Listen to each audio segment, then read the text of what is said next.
Assalamualaikum warahmatullahi wabarakatuh. Apa khabar semua? Diharapkan anda semua berada di dalam keadaan yang sihat sejahtera. Jadi pada malam ini, jom kita sambung part 2 kisah misteri Yurizawa. Tapi sebelum tu, saya nak cakap sesuatu. Terima kasih kepada anda yang dah support channel ni. Terima kasih banyak-banyak.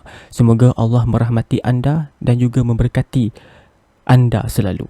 Jom kita teruskan dengan kisah misteri Yurizawa part 2. Okey, baik. Pada video yang lepas kita berhenti pas sampai dia orang dengar bunyi mesin. Mesin. Bunyi bergema tapi bunyi mesin. Bunyi apa tu? Baik. Bunyi tu pula kata Rosman, dia macam bunyi rantai besi tau, yang ditarik. Tapi ada bunyi enjin. Tapi enjin tu pula berbunyi seakan mesin rumput. Anda boleh bayang bunyi mesin rumput macam mana? Lepas dia orang dah dengar bunyi tu, dia orang cubalah nak intai daripada langsir tingkap. Bila dia orang tengok melalui langsir tingkap tu, dia orang terkejut. Bila dia orang tengok ramai orang dekat luar. Dia orang ni berpakaian tradisional Jepun yang bernama yukata. Depa ni beramai-ramai jalan depan rumah dia orang, depan rumah yang dia orang tumpang ni lah. Setiap daripada dia orang ni pegang pelita dan pakai topai-topai muka binatang macam musang, arnab, ayam, kize dan sebagainya. Kan awal cerita ni, si Rosman ni pilih rumah yang dekat dengan tangga nak pergi ke temple tu. Jadi sebab tu dia orang boleh nampak orang yang jalan ramai-ramai ni. Orang-orang yang dekat luar tu pula, dia orang beramai-ramai naik tangga pergi ke temple dekat sebelah rumah dia orang. Mula-mula dia orang ingat penduduk Yurizawa, tapi bila dia orang perhati betul-betul, orang tersebut berbeza sebab kesemuanya berjalan dengan elok.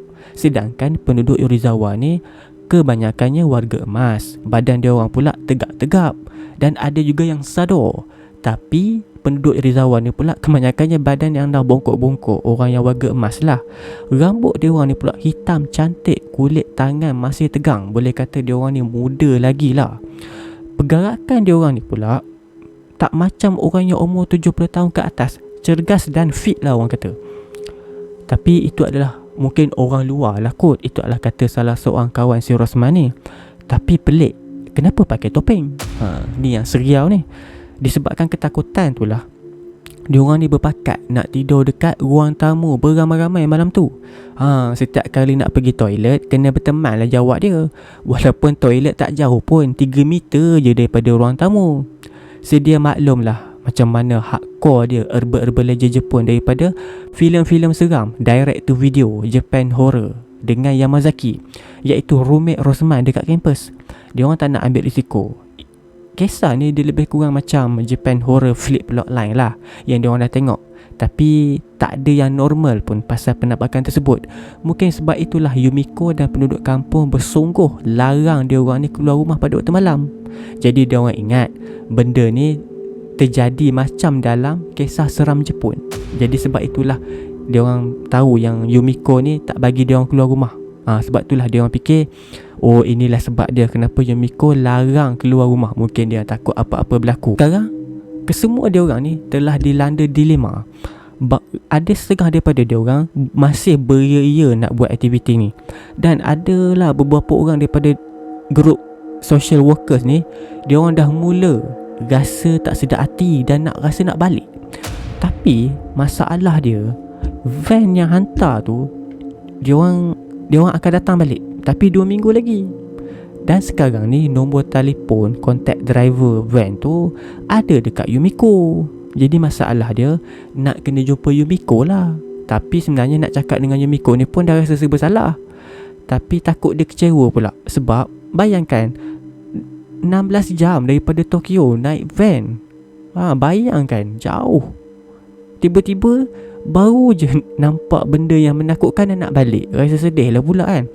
Yamazaki sebagai group leader, dia ambil keputusan nak just biarkan perkara pelik tu berlalu macam tu je, tak nak fikir panjang. Mungkin boleh dia anggap lah weird moment ni kita boleh cerita pada anak cucu pada satu hari nanti. Itu adalah tanggapan Yamazaki.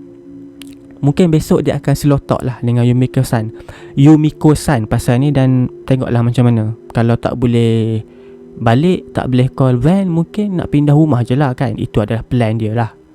Tapi apa-apa pun komitmen dah beri. Yumiko-san pun dah bertukar lumus bersedia untuk perjalanan ni. Jadi rasa macam tak ada pula tiba-tiba nak balik. Ketiadaan teknologi memang dirasai pada waktu tu. Walaupun waktu tu tahun 1994. Memang lama rasa malam tu. Pisang mat orang kata. Nak menyembang pun dah tak tahu nak sembang apa. Jadi layan je lah gemaan enjin yang masih kedengaran sampai terlelap. Rosman pun terbangun tengah malam nak kencing. Mula-mula dia nak kejutkan si Yamazaki ni, tapi rasa dia tak sampai hati pula sebab dia tengok apek Jepun tu terbongkar baik punya. Jadi baik aku pergi sendiri ajalah, kata si Rosman ni lah. Lagipun tandas tu dekat aja, lagipun tak ada apa-apalah yang akan berlaku sebab dia orang terkurung dalam rumah. Rumah pun dikunci. Jadi what the worst thing can happen anyway. Sewaktu si Rosman ni nak pergi ke tandas, bunyi enjin masih dengar. Jadi kat situlah menambahkan lagi berani si Rosman ni. Kalau sunyi sepi barulah boleh rasa seram dia. Dengan hanya bawa pelita je nak pergi ke tandas. Rumah waktu tu tak ada lampu. Rosman pun pergilah dekat bilik air yang terletak dekat belakang. Sebelah dapur bilik air rumah tu memang old school gila. Jamban dengan bilik air memang old school. Jamban pula dia cangkung. Jamban ni dia buat daripada kayu. Flash dia bukan flash macam tandas moden pakai simbah sendiri. Dia sejak Rosman ni asal memang orang kampung, jadi dia tak ada hal lah nak guna jamban basic macam ni. Jadi si Rosman pun menjalankan bisnes dia. Dia pun kencing. Waktu dia tengah kencing tu, tiba-tiba bunyi enjin yang bergema tu tiba-tiba berhenti secara mendadak. Berhenti tiba-tiba. Dan tak lama lepas tu diganti dengan bunyi tapak kaki. Bunyi tapak kaki ni bukan seorang, beramai-ramai macam orang berarak. Pernah tengok orang berkawat Hari Merdeka, peruk-perak macam tu lah bunyi tapak kaki dia. Lepas dah habis kencing, si Rosman ni pun slow-slow buka tingkap daripada dapur dan dia tengok orang-orang yang pakai baju yukata dan bertopeng tadi tu dah turun daripada tempel. Dan dia orang ni berjalan beramai-ramai pergi ke arah turung menghala keluar daripada Yurizawa. Rosman bergegas pergi dekat ruang tamu nak tengok pula daripada tingkap depan. Bila dia pergi tengok daripada tingkap depan, sangkaan dia yang orang tu akan masuk terowong untuk keluar Yurizawa salah. Tapi rupa-rupanya orang-orang tadi tu dia tengah usahakan sawah padi dan juga ladang-ladang dekat area kampung. Si Rosman ni pula dia tengok sendiri dengan mata kepala dia. Dia orang tu masih lagi pakai topeng, sedangkan dia orang ni terbongkok-bongkok dekat sawah dan usahakan ladang tanaman. Tak kepelik tengah-tengah malam buta buat sawah padi sampai pakai topeng. Seram mat. Bulu roma memang tak usah cakap lah, of course dah merembang kan, macam nak tergapung dah badan menurut si Rosman ni lah. Jadi lepas dia dah tengok semua orang tengah duk buat padi dengan pakai topeng tu, terus-terus dia tutup lansir tingkap tu, berlari dan dia masuk dalam sleeping bag dia. Tapi dia tahu dekat luar tu ramai orang, tapi dia tak dengar pula daripada dalam rumah ni. Dia pun buka zip, dia tak puas hati. Dia tahu dekat luar ramai orang, tapi kenapa sunyi bila dia baring. Dia pun buka zip dan cuba nak dengar dengan betul-betul. Ya, sunyi sepi, bunyi cengkerik pun tak ada. Memang pelik untuk suasana kampung macam ni, tak ada bunyi cengkerik dalam musim panas pula tu. Di si Rosman ni pun malah nak fikir panjang. Dia tarik balik zip sleeping bag dia sampai ke atas dan dia berdoa supaya matahari terbit. Dipendekkan cerita, Rosman terus dikejutkan Yamazaki. Bila dia terbangun, dia tengok semua orang tengah packing. Rupa-rupanya dia yang paling lambat bangun. Dah pagi dah pun. Pagi tu dia orang kena berkumpul dekat balai raya untuk meeting. Ada tugasan katanya. Menurut Rosman, selalunya meriah kalau time macam ni. Tapi lepas kejadian yang dia nampak orang ramai-ramai naik ke temple dan turun temple tu, pagi tu suasana muram. Tak ada orang bercakap, tak ada orang menyembang, tak ada orang gelak-gelak, tak ada orang bergurau. Seolah-olah macam tak kenal pula satu sama lain. Padahal dah kenal lah kan. Mungkin masih tak puas hati kot dengan kejadian malam tadi. Udara pagi pula. Udara pagi dekat Yurizawa ni memang di antara yang paling fresh yang pernah dirasai oleh Rosman. Walaupun dekat kampung dia dekat Kedah, tapi dia punya fresh tu tak macam ni. Kalah dekat kampung sendiri kat Kedah. Pemandangan pula penuh dengan kabut-kabut pagi masih ada dekat kaki-kaki gunung Dan gemerlapan embun pagi dekat sawah dan juga tanam-tanaman memang rasa tenang je. Pure rasa kampung, tak ada langsung bandar. Memang pure kampung. Penduduk-penduduk kampung dekat Yurizawa ni, sebelum dia orang mulakan aktiviti harian dia orang bercucuk tanam dan juga menanam padi, dia orang selalu buat morning walk. Dan sambil dia orang morning walk tu, bila dia orang berselisih dengan sesama dia orang akan greeting. Ohayo, tu selamat pagi dalam bahasa Jepun. Betulkan saya kalau saya salah. Dia orang ni akan guna perkataan ohayo setiap kali berselisih. Mungkin keramahan orang kampung, kesegaran dan keindahan pagi dekat Yurizawa sedikit sebanyak dah bagi kesan positif kepada kawan-kawan si Rosman ni. Sepanjang perjalanan, dia orang ni asyik bergelak ketawa je. Bergelak ketawa di antara satu sama lain. Grup Kentaro ni dah sampai dulu, tetapi separuh jalan dia orang berhenti sebab nak breakfast. Si Rosman pula duduklah tepi Gunma daripada grup Kentaro, dan dia tanya, kok Yumiko-san ada ke tak? Dan bila dia tengok Yumiko-san ni tak ada, line clear, dia terus tanya, ada tak benda-benda pelik yang berlaku dekat Gunma tadi? Tiba-tiba seluruh ahli kumpulan grup Kentaro pandang ke arah Rosman. Kau pun kena juga? Itu adalah pertanyaan daripada salah seorang grup Kentaro yang Rosman dah tak ingat dah siapa. Lily daripada Filipina. Dia ni satu grup dengan Rosman. Dia pun ceritalah kejadian malam tadi. A sampai Z dia cerita. Ahli kumpulan Kentaro ni pula mula berpandangan di antara satu sama lain lepas dia dengar cerita daripada si Lily ni, gadis daripada Filipina. Jadi dia orang pun mula cerita kes dekat grup dia orang pula. Pada malam pertama, macam grup Yamazaki, grup Kentaro juga menyembang tentang pengalaman dia orang dekat Yurizawa setakat ni lah. Dan dia orang ni pun mula bangkitkan isu tentang penduduk Yurizawa. Mostly penduduk Yurizawa ni yang kita semua tahu pada awal cerita, semua orang-orang tua, dah tak ada orang muda. Kemudian dia orang menyembang pula tentang kemudahan kampung yang serba kekurangan. Tak ada langsung kemudahan. Pasal orang kampung datang melawat, berbisik ke lantai and so on. Itu adalah perkara yang di-highlightkan sewaktu bersembang. Masa terdengar bunyi enjin bergema, dia orang pun cuba cek kat luar. Tapi instead of skodeng daripada lansir, dia orang ni pergi buka lansir luas-luas dan nampaklah proses ritual orang bertopeng pegang pelita. Si Ben ni pula yang daripada Amerika ni pula satu bangang nak keluar pergi ambil gambar. Kentaro ni pun habis dah larang, dan kawan-kawan lain pun sama melarang si Ben ni keluar. Tapi Ben ni degil. Dengan angkuhnya Ben ni boleh cakap, I'm not into your superstitious bullshit. Dia degil. Dia nak tangkap gambar juga tentang orang yang tengah naik temple, sedangkan dia orang duduk pada perintah berkurung, mana boleh langgar. Jadi si Ben ni sebenarnya dah standby dengan kamera dekat leher. Dia dah buka dah encel pintu. Nasib baik salah seorang daripada grup member tu namanya Kitaura. Dia terekam Ben dan Ben pun bertumbuk dengan si Kitaura. Jadi ada bergeluk lah dekat ruang tamu. Dalam tengah kelang kabut tu, semua seolah-olah kaku bila pintu diketuk. Tok tok tok tok. Handle pintu yang cuba dia buka berulang kali. Cuk cuk cuk cuk cuk. Dan alhamdulillah, daripada 3 encel, pintu tu ada 3 encel. Ben yang daripada Amerika ni sempat buka satu. Bayangkan kalau ketiga-tiga encel tu dibuka oleh Ben waktu orang pakai topeng tengah lintas dekat depan rumah dia orang. Apa yang berlaku? Takkan naya. Nasib baik dia sempat buka satu. Jadi tiba-tiba dia orang dikejutkan, ada orang dekat luar tingkap. Orang tu pula dia pakai topeng berbentuk musang. Dia berdiri tegak dan tengok ke arah dia orang.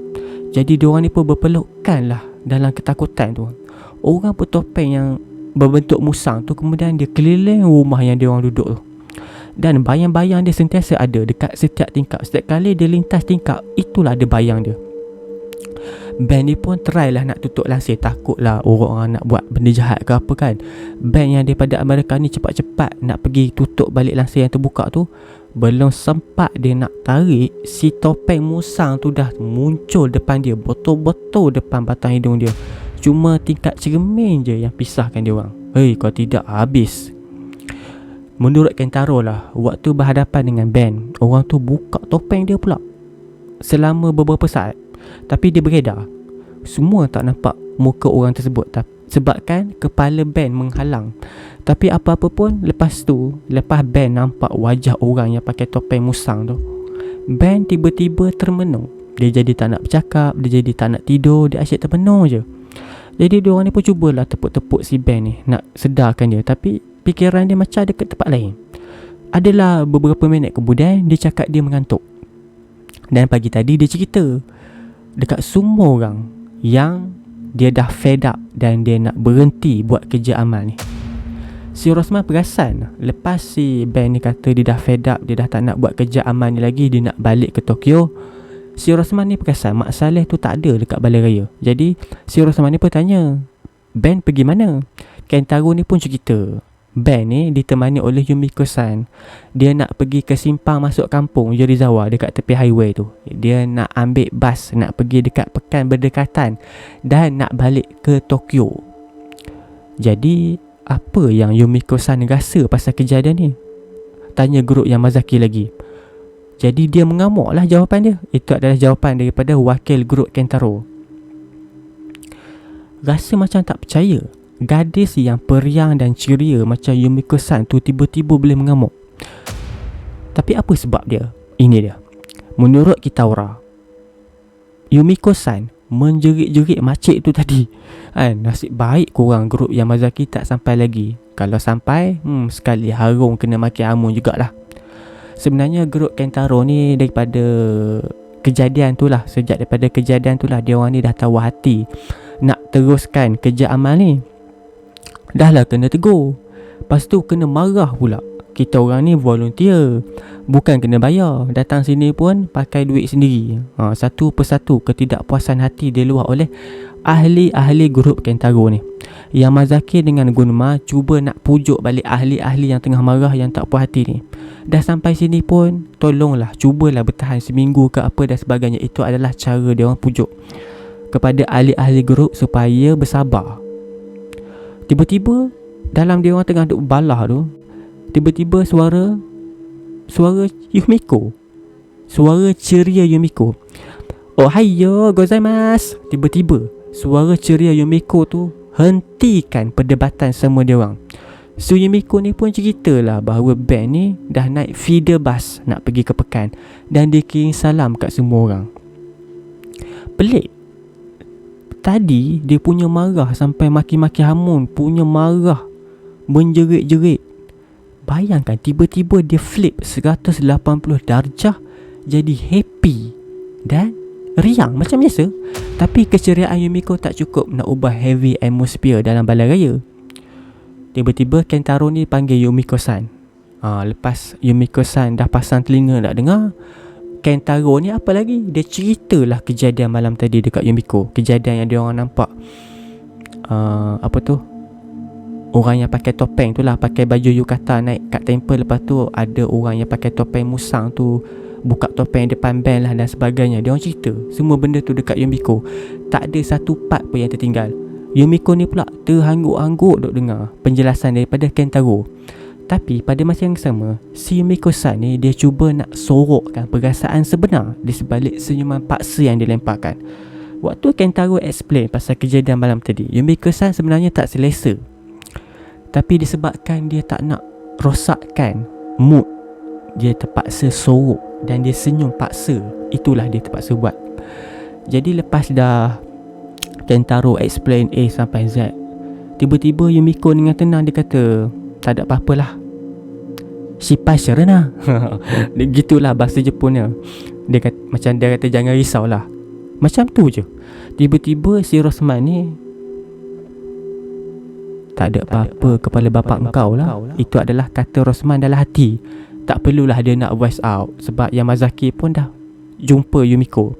Dia demand Yumiko nak cerita hal sebenar yang berlaku. Kalau tak, they have no other option selain daripada quit ataupun tarik diri balik ke Tokyo hari ni juga. Terdiam jugalah Yumiko tu ataupun makcik tu. Akhirnya negotiate. Akhirnya Yumiko mengalah. Yumiko terpaksalah cerita. Sebenarnya yang dia orang nampak orang pakai baju yukata yang naik ke tangga temple tu sebenarnya tak ada apa pun yang seram. Dia orang tu adalah kaum asal penduduk Jepun sebelum kedatangan orang Jepun sekarang yang berasal daripada tanah besar China beratus-ratus tahun yang dulu. Dia macam orang asli Jepun lah. Tapi diorang ni ada perjanjian dengan orang Yurizawa yang dimeterai waktu nak buka kampung ni. Tapi diorang ni masih berpegang pada perjanjian walaupun sampailah sekarang. Jadi apa yang diorang tengok pada malam tu adalah ritual kaum-kaum tersebut setiap malam. Dan Yumiko dia tambah lagi, orang-orang bertopeng ni ataupun kita panggil orang hutan lah, diorang ni suka untuk buat hal sendiri. Diorang ni tak suka terdedah dengan dunia luar. Diorang tak suka berjumpa ataupun berkomunikasi dengan orang luar, apatah lagi dengan orang luar yang datang daripada negara asing. Jadi dia pun minta maaf kalau dia terlalu marah dan melampaui batas sebentar tadi. Sebab sebenarnya dia ni dah penat tau, bersusah payah dia nak pujuk orang kampung Yurizawa ni nak terima orang luar nak buat aktiviti kemasyarakatan. Especially Himiko sama rahib temple tu nak setuju nak buat program ni bukan senang. Dah penat lah dia buat, dah pujuk. Jadi tiba-tiba semua nak balik awal. Dia stres lah, tu yang dia marah-marah. Dan band ni pula tak habis-habis hasut semua orang untuk ikut dia balik, ataupun tinggalkan je aktiviti sosial ni. Tu yang dia marah. Baiklah, fair enough. Walaupun masih lagi rasa skeptical, dia orang just lupakan je lah kejadian tadi dan move on. Fokus pula diberi kepada aktiviti dia orang kat sana. Based on the program, grup universiti tu akan repair stuff macam atap rumah yang bocor, jambatan rosak dan juga satu projek besar membaik pulih sistem pengairan tanaman dan bekalan air yang rosak daripada pembinaan lebuh raya sebelah gunung berhampiran dengan Yurizawa yang sedang giat dijalankan. Nothing major, cuma yang mana-mana boleh repair, kita repair lah. Itu adalah tugasan dia. Jadi sebelum dia orang start buat kerja amal ni, dia orang akan dibawa melawat, mengelilingi kampung Yurizawa. Bila dibawa mengelilingi kampung Yurizawa, jadi jakunlah semua orang yang ikut ni. Semua pakat-pakat ambil gambar. Kalau pelajar Jepun sendiri pun amazed dengan keindahan kampung Yurizawa tersebut, apatah lagi orang luar macam Rosman. Waktu melawat, Rosman dan lain-lain dia orang perasan ada banyak mesin-mesin gondola usang yang dah berkarat dekat setiap tebing sungai. Disebabkan kampung tu banyak sungai. Jadi Yumiko ni pun explain pasal mesin yang dia orang nampak. Menurut Yumiko, mesin ni digunakan untuk angkut arang batu daripada lombong-lombong dekat kaki gunung dan direct ke sungai untuk dibawa ke kilang-kilang berdekatan. Melalui sungai-sungai, rantai besi masih terikat dekat mesin dan meluncur jauh masuk ke dalam hutan yang tak nampak penghujung dia. Dulu, zaman dululah, para pelombong ni tak perlu pun bersusah payah angkut arang daripada lombong. Cuma perlu lambatkan je dalam peti-peti kayu yang tergantung. Kemudian dia tarik guna mesin puli ke bawah. Bila dia dengar ada ditarik menggunakan mesin puli dan ada rantai besi, tiba-tiba ada salah seorang ni yang ungkit pasal bunyi mesin malam tadi dan dia tanya, adakah benda tu, bunyi ni datang daripada benda Allah ni? Yumiko tergelak aja. Dia pun cerita, mesin ni sebenarnya dah tak berfungsi semenjak tahun 1960-an lagi, bila aktiviti perlombangan telah ditamatkan perkhidmatan dia. Jadi bunyi-bunyi yang korang dengar tu datangnya daripada pembinaan highway dekat sebelah gunung sana. Bila dengar si Yumiko bagi explanation macam ni, tiba-tiba rasa sangsi. Bila rasa sangsi, semua gelak-gelak paksa. Come on lah, jauh kot tempat pembinaan tu, takkanlah boleh dengar sampai dekat kampung. Tapi diiyakan aje lah, malah nak mikir panjang. Lagipun apa kejadahnya construction buat tengah malam buta. Disebabkan tak nak spoil the good mood, dia orang pun terus lupakan je lah perkara tersebut. Jadi dia orang pun berhenti. Dia orang tengah berjalan, lawatan dia orang berhenti dekat mana jalan berturap dan bertukar pula dengan jalan tanah. Well, dia bukan exactly tanah merah lah, just tak berturap. Jalan tanah merah tersebut menuju ke dalam hutan dan dekat tepi ada shrine kecil dan adalah beberapa patung sami botak yang diukir daripada batu. Pokok-pokok besar yang apit jalan besar tu pula diikat tali anjaman macam tangkal. Mereka ni dah sampai dekat penghujung kampung dan Yumiko pun kata, lepas daripada jalan ni dah tak ada apa-apa, hanya hutan rimba. Dulu, ya memang tempat ini adalah jalan masuk ke lombor-lombor dekat kaki bukit ataupun gunung. Bunyi air terjun tiba-tiba kedengaran daripada dalam hutan. Bila dah dengar bunyi air terjun ni, apa lagi, semua yang melawat ni tiba-tiba merengek-engek, tak sabar-sabar nak berendam macam budak kecil. Okey, saya terpaksa hentikan kisah kita pada point ni sampai dekat air terjun ni, disebabkan ada sambungan lagi part 3. Cerita dia panjang. Kalau saya teruskan memang letih nak baca mat pisang. Takut anda pula bosan. Tapi saya berhenti dululah untuk part 2. Part 1 dah ada upload dekat channel saya. Jadi siapa-siapa yang terlepas boleh tengok part 1 balik. Ini adalah part yang kedua. Terima kasih kepada anda yang sudi tengok video saya pada malam ini. Saya nak ucap banyak-banyak terima kasih kepada yang dah support subscribe channel Mistik Horror. Terima kasih banyak-banyak. Dan saya nak minta maaf lah kalau ada terpeleot, tergeliat lidah ke apa. Minta maaf lah sangat-sangat lah ya. Maklum lah, penat baca. Ingat baca tak penat ke? Penat letih mulut baca. Okay, itulah. Sekian, terima kasih. Assalamualaikum.